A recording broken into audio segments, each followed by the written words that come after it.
Oui, Monsieur Volo, entre ce que vous nous dites aujourd'hui et ce que nous a dit hier le ministre Pierre Lellouche, vraiment, la situation n'est pas brillante sur le chapitre industriel et sur le comportement des grands groupes et les conséquences sur les PME.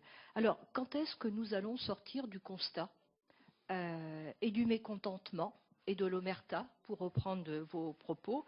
Vous avez cité un grand nombre de dérives. Comment pouvons-nous agir et pourquoi vous ne saisissez pas la justice? Première question. Deuxième question, est-ce que la crise augmente ces mauvaises pratiques et est-ce que cette crise va engendrer de nouvelles mauvaises pratiques? Concernant ce cynisme généralisé, c'est le cynisme des systèmes. On peut dire, effectivement, les grands patrons ne peuvent pas, sous prétexte qu'ils ont une éthique individuelle, s'absoudre de ça. Et vous avez raison de dire que les grands chefs d'entreprise doivent absolument prendre conscience du cynisme de leur système et doivent mettre en harmonie leur éthique individuelle avec l'éthique collective pratiquée dans leurs établissements. Qu'est-ce qu'on pourrait faire pour que ça s'arrête? Commencer à imaginer que le droit des affaires puisse entrer dans le domaine de la pénalisation.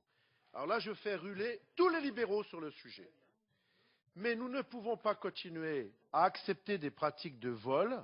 C'est vraiment une question que je me pose. C'est vraiment une question que je me pose. Si je prends 100 € dans la poche de Catherine Vautrin, ici présente, je vais me trouver devant le juge et je serai pénalisé.